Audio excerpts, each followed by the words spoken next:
नमस्कार। खटाना बुलेटिन में आप सबका हार्दिक स्वागत है। जोशीमठ आपदा को लेकर राज्य सरकार चिंतित नजर आ रही है, जिसमें सरकार के निर्देश पर शासन के अधिकारियों को इस आपदा में राहत और बचाव के कार्य तेज करने के निर्देश दिए गए हैं। आपदा सचिव रंजीत कुमार सिन्हा ने कहा कि अब तक 68 परिवारों को सुरक्षित स्थानों पर शिफ्ट किया गया है। आपदा सचिव ने यह भी कहा कि राहत और बचाव के कार्यों के साथ साथ जांच सर्वे के कार्य भी तेज किए जाएंगे, जिसमें विस्थापन को लेकर एसीएस वित्त की अध्यक्षता में कमेटी गठित की जाएगी।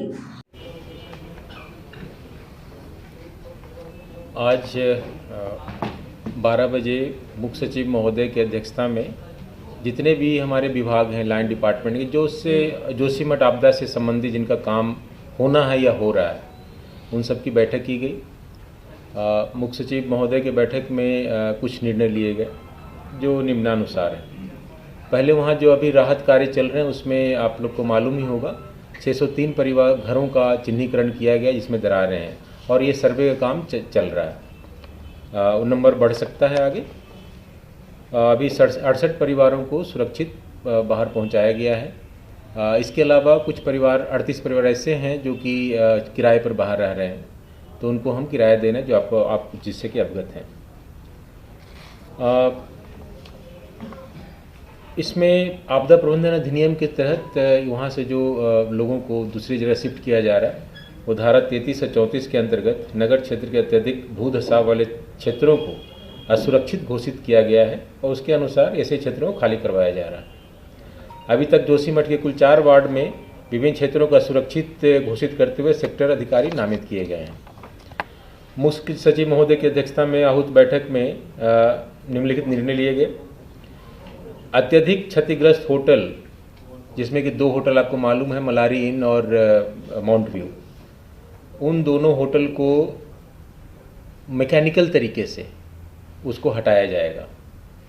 उसके लिए आपको ये भी बताना चाहूँगा कि आज 3 बजे हमारी CBRI की team, central building research institute जो रुड़की में है, उसकी टीम गई थी, जाकर के एक स्नैप सर्वे किया है। वहाँ उसको मैकेनिकल तरीके से हटाने के लिए क्या क्या चीज़ें ज़रूरी होगी सुरक्षा के दृष्टिकोण से, वो इक्विपमेंट्स की लिस्ट दी गई है और वो इक्विपमेंट्स की लिस्ट कल तक PWD को बोला गया है इक्विपमेंट उपलब्ध करा लें और उसके बाद वो कार्य प्रारंभ किया जाएगा। आवास विभाग को, शहरी विकास विभाग को वहाँ पर जो मास्टर प्लान तैयार किया जाना जोशीमठ का, उसके संबंध में निर्देश दिए गए। उसकी कार्रवाई तत्काल जो भी पैनल एजेंसीज़ है जो कार्य कर रही है उत्तराखंड में आवास विभाग के साथ, उसको तत्काल उसको कार्य दिया जाए। इसके अलावा जो टो इरोजन हो रहा है नीचे अलकनंदा नदी के किनारे नीचे जोशीमठ के नीचे, टो इरोजन को रोकने के लिए जो सुरक्षा के कार्य, स्टेबलाइजेशन के कार्य होने चाहिए, उसके लिए तत्काल कार्रवाई प्रारंभ की जाए, इसके निर्देश दिए गए। इसके लिए जो भी टेक्निकल संस्था है, THDC हो या GSI हो, सबका सहयोग लिया जाए। ये भी आशंका जताई गई कि ये जो इस तरह से दरारें पड़ रही है, विद्युत के पोल हैं या अन्य चीज़ें हैं विद्युत से के इक्विपमेंट्स, उसके कहीं गिरने से कोई हादसा न हो, इसके संबंध में भी पूरी सुरक्षा बरती जाए और UPCL की टीम को रवाना किया गया है मौके पर। इसी प्रकार पिटकुल की टीम को भी रवाना किया गया ताकि उनके भी जो वहाँ पर इंफ्रास्ट्रक्चर है उसको भी देखें, उसको अगर क्षति पहुँचती है तत्काल उसको ठीक करने की कार्रवाई की जाए। अभी जो इस पूरे जो जोशीमठ का राहत कार्य है और रिसेटलमेंट होना है, रिकवरी एंड रिहेबिलिटेशन, उसके लिए एक समिति बनाई जाएगी जो HPC high powered committee, ACS finance उसकी अध्यक्षता करेंगे।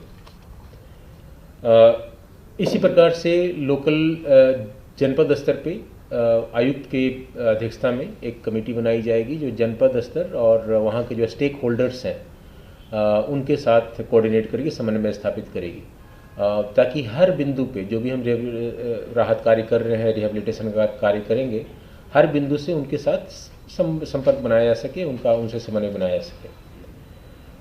इसी प्रकार इरिगेशन डिपार्टमेंट का ड्रेनेज प्लान के लिए उन्होंने टेंडर किया हुआ था, वो 20 तारीख को टेंडर खुलना था, उसको 13 तारीख को खोलने का उसको प्रीपोन किया गया रादर, ताकि कार्य जल्दी से प्रारंभ किया जा सके।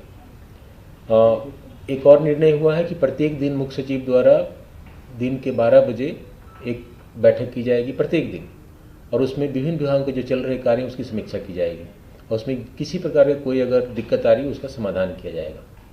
तो ये आज के निर्णय हैं। इसी प्रकार आज यही बता जिसके साथ मुख्य सचिव रोजाना आपदा की राहत और बचाव के कार्यों की समीक्षा करेंगे। आपदा सचिव ने कहा कि IIT Roorkee geo technical study करेगी, वाडिया इंस्टीट्यूट से सिस्मिक टेस्ट करेगा, national institute of hydrology hydrological test करेगी और इसकी रिपोर्ट भी 1 माह के भीतर देनी होगी।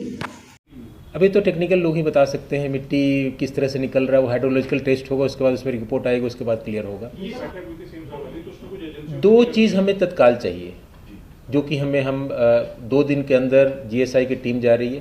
पहला तो 3 ज़मीन हमने चिन्हित किया है, वो 3 ज़मीनों का जियोलॉजिकल स्टडी, ताकि वहाँ पे जो हमको रीसेटल करना है लोगों को, उसके लिए हम कार्रवाई कर सकें आगे। दूसरा हमें चाहिए सीबीआरआई से जो घरों के डिज़ाइन बनने हैं स्पेसिफिकेशंस के साथ, प्लस जो वेंडर जो कि जल्दी बना दे, वो सीबीआरआई से चाहिए हमें। तो ये 2 चीज़ हमको सबसे प्रायोरिटी पे चाहिए।